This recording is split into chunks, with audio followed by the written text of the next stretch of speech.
But in many instances, they lie to the customer, deceive the customer, and do things for the short term, not for the long term. This happened in the American automobile industry. These companies are just not honest. And this is what happens all the time. Verizon and Consumer Cellular have the exact same coverage because Consumer Cellular is using the same towers. Well, if they're using the same towers, then they have the same coverage. So what's the difference between the two? They're not going to tell you, but here's what the answer is. They're lying to you. We're telling you the things that they don't want you to know that will make your life better. How you're being lied to, and I'm going to give you some things that's going to help you right now. It's always good to be helped, yes? Yes. I would like to save some money. All right. If you watch television, you've probably seen ads for cellular phone service. Now, I don't know the ads that go on around the world because I haven't seen them, but I'm sure they're very similar. I've done a little research and I'm pretty sure they're similar. In the United States, you have a couple companies such as Consumer Cellular. And what Consumer Cellular says in their ad is, we provide, now listen to the words here, because there's a difference between truth and honesty. And if you're dealing with a company that's not being honest, don't deal with them at all because they're screwing you. Be 100% honest. Honesty is always the best policy. So Consumer Cellular says this: buy our service because we provide the exact same coverage as the major carrier because we use their towers. And they show you a map, right? And they say, what's the difference between these two maps? These are the coverage maps. I go, well, this one here is a different color than this one. This is our premium. And the Consumer Cellular guy goes, why would I pay more for the same coverage? And they're very specific. They go, it is exactly the same coverage. Exactly the same coverage. So if you use Verizon or if you use Consumer Cellular, you're getting exactly the same coverage. So why would you pay more for Verizon? Makes sense, right? Makes sense.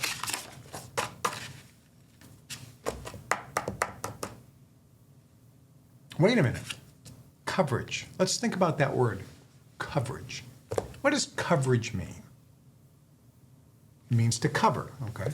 So Verizon and Consumer Cellular have the exact same coverage because Consumer Cellular is using the same towers. Well, if they're using the same towers, then they have the same coverage. So what's the difference between the two? They're not going to tell you, but here's what the answer is. There is a tower, and on the top of the tower is the Verizon transponder. The Consumer Cellular transponder is down here. They have the same coverage, but they don't have the same strength of signal. You don't have the same service. You don't have the same clarity. That's the difference. They're lying to you. It's not the same service. They have the same exact coverage because they're on the tower, so they cover the same area. But one signal is strong and crystal clear, and the other one is weak because it's lower on the tower. Now, I'm not saying don't use Consumer Cellular or Mint, or there's a bunch of other ones now running around. They all do the same thing. This is exactly what they're doing. They're going to, you have T-Mobile, you got Verizon, I think there's some, AT&T. Those are the three. So there's three that have towers. Three companies have towers: AT&T, Verizon, and T-Mobile in the United States. And it varies around the world. These other companies, whether it's Mint or Consumer Cellular, whatever, they're using the same tower. They're leasing the tower. And they're just putting a transponder, but it's lower on the tower. So their signal is not as strong. And their clarity is not going to be as good. You're going to have more drop calls. They don't also have the bandwidth, so you can get more busy signals. It's harder to get through sometimes, harder to pick up 5 bars, but they have the same coverage. So this is important. These companies are just not honest. And this is what happens all the time. Now, am I suggesting that you use AT&T or Verizon or T-Mobile instead of Mint or Consumer Cellular or one of these other ones? No. And here's how do you pick. If you use Consumer Cellular or Mint or some of these other ones, there's a bunch of them, they're a heck of a lot cheaper. So maybe in your area, the signal is going to be close enough between a premium carrier. Hey, I remember I was living with a buddy of mine up the street in Arlington Heights, and we both had cell phones. I had T-Mobile, he had AT&T. I'm in his condo. I got 5 bars on T-Mobile. He has no bars on AT&T. AT&T is a premium service, but that particular location, T-Mobile had a stronger signal because their tower was right there, where AT&T's was around and it just didn't hit it right. So AT&T is not worse than T-Mobile, but it was, if you lived there, and I had a friend of mine with Verizon, he comes over the house and he had 3 bars.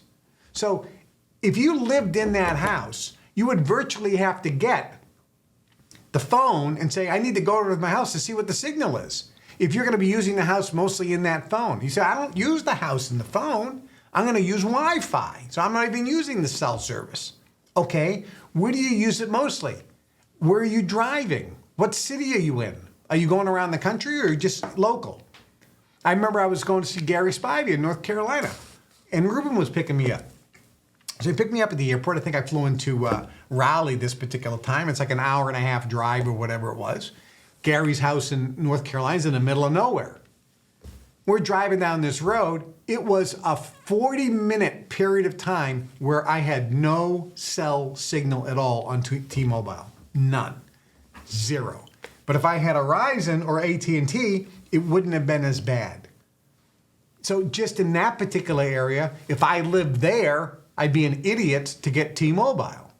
I would get either AT&T or Verizon, or I would check out some of the less expensive carriers to see if their signal was okay. So here's the point. The point is, advertisers are always going to mislead you. They're going to lie to you. They're going to deceive you because all they want is your money. They're not being honest. And the bigger the company, the more, if the company's a publicly traded company, they have to do this.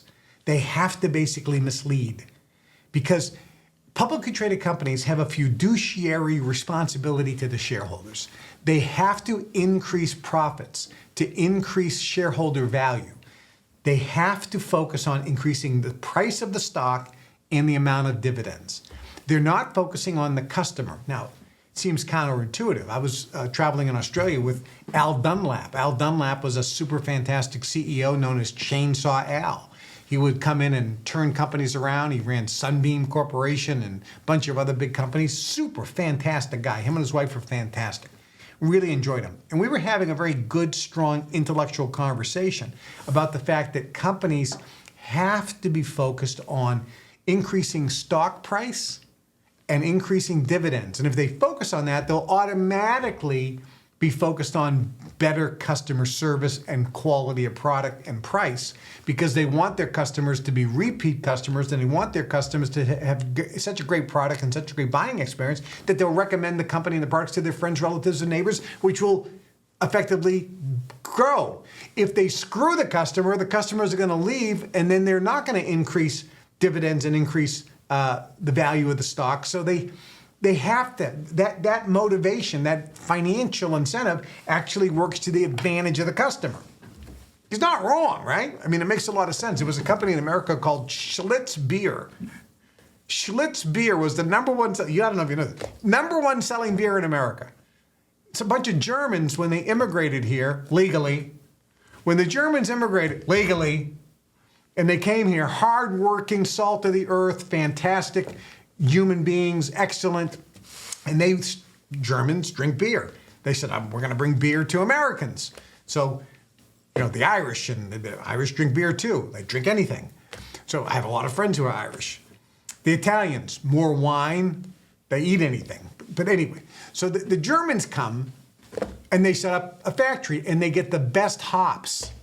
They make sure that the water is pure water, that it's spring water, because water is the majority of the ingredient. If you have crappy water, it's going to taste like crap. So they have great water. They get the best hops and the best barley. And Germans know that beer has 3 ingredients. It doesn't have high fructose corn syrup like Bud Light or Budweiser. And Germans know that beer is not made with rice. So if you're buying any American beer, people, it's made with rice. That's sake. Rice wine. I mean, we're not in Japan.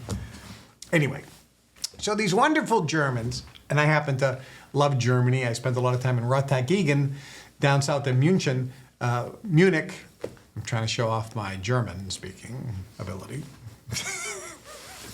So I know what beer is. Been to Oktoberfest, real Oktoberfest in München.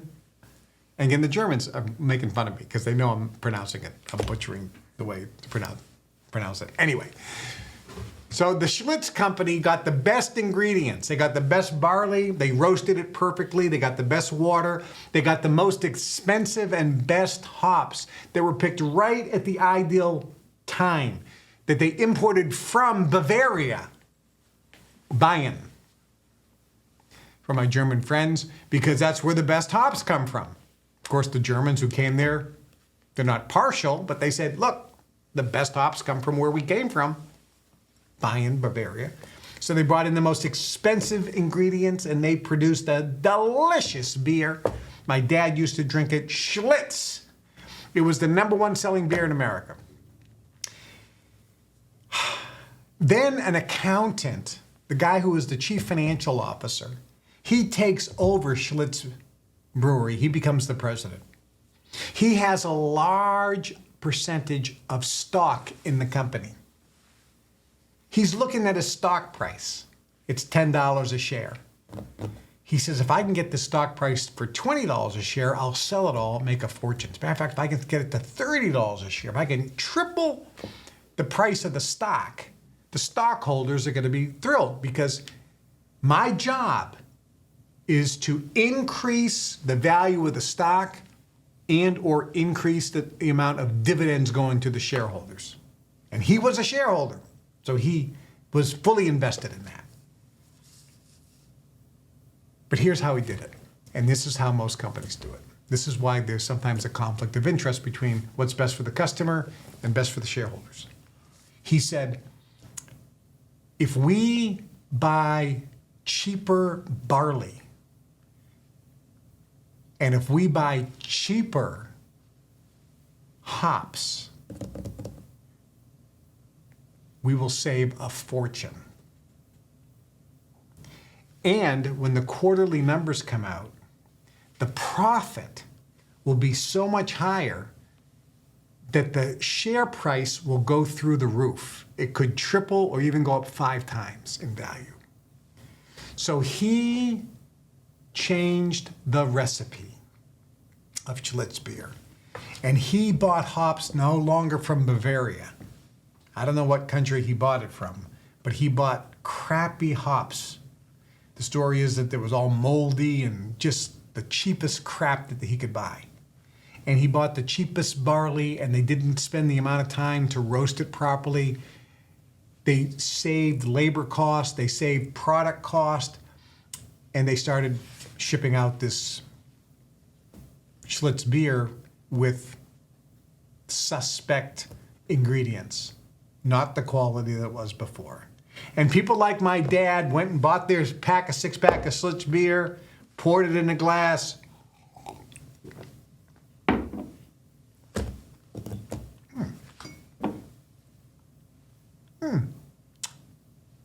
doesn't taste the same.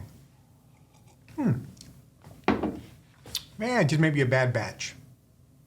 So next week he buys another pack, a 6-pack of beer, pours it in. It's a little bitter. It's a little bitter. So the next week he's not too sure. He buys another 6-pack. It's a little bitter. About the 4th week, he reaches, I was with him at the store, Loomis's on Boston Street, Lynn, Massachusetts. I remember it like it was yesterday.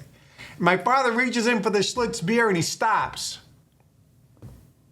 And he reaches to the left and he grabs Pabst Blue Ribbon. I go, Dad, what are you doing here? You buy Schlitz. I'm going to try Pabst. Drank the Pabst. Not bad. Next week, Pabst. Next week, Pabst. So what happened was when the quarterly numbers came out, they sold the same amount of beer. But now their product cost was like 30% lower, which means their profits skyrocketed. And then the stupid Wall Street analysts said, wow, this new guy knows how to cut costs. This is going to increase, and their sales are increasing, and with this new margin, the stock is going to go crazy. So they went buying all the stock. The stock didn't double, it didn't triple, it went up 10 times almost in this short period of time. Because the stupid analyst didn't realize that, no, he basically killed the company by changing the product recipe. So in the short term, it was great, but for the long term, it was no good. What did this guy do? He went and cashed in his stock, sold it all, made tens of millions of dollars. A lot of the stockholders, they didn't know they changed the recipe. They just thought he was a brilliant financial genius. They kept their stock thinking it's going to go up because they were greedy. And all of a sudden, a few months later, the sales reports come in, and sales went down 10%, which means people stopped buying the beer. What's the reason for that? The guy resigns. New guy comes in, doesn't understand what's happened. All of a sudden, sales start going down, down, down, because people stop drinking the beer. Stock price plummets. I don't even think Schlitz beer is sold anymore in America. It was the #1 selling beer in this country. So the point is, when you have a person who, in a company, and all publicly traded companies like this, when their focus is on increasing shareholder price, shareholder value it's called, the price of the stock, and they're focused on increasing the price of the stock and increasing dividends, arguably, they should be focused on making the customers super happy. So you keep the customer and the customers spread the word. But in many instances, they lie to the customer, deceive the customer, and do things for the short term, not for the long term. This happened in the American automobile industry. Cars are made in Detroit. I mean, there were more cars made in Detroit every year than in every other country in the world combined. Think about that. Detroit was the manufacturer of cars for the world. They made more cars. But the people who ran General Motors, Ford, and Chrysler took a short-term view. They had stock, and they said, we can cut corners, we can do this, we can do that. We'll still sell cars. Stupid Americans will still buy them, even though they're junk. And I remember back in the late 70s, these pieces of junk were coming out of Detroit that would fall apart in a year. I mean, bumpers would just fall off. I mean, the quality was just horrendous. And they've never recovered. Never recovered. It's over. It's over. I would never buy an American car. Just a piece of junk. Still to this day. Just like Schlitz beer. Yeah, you can get better cars anywhere. South Korea makes better cars. Japan makes way better cars. Germany makes way better cars. And we'll see what happens with China. China is going to take over the world. We'll talk about that probably next week. Okay.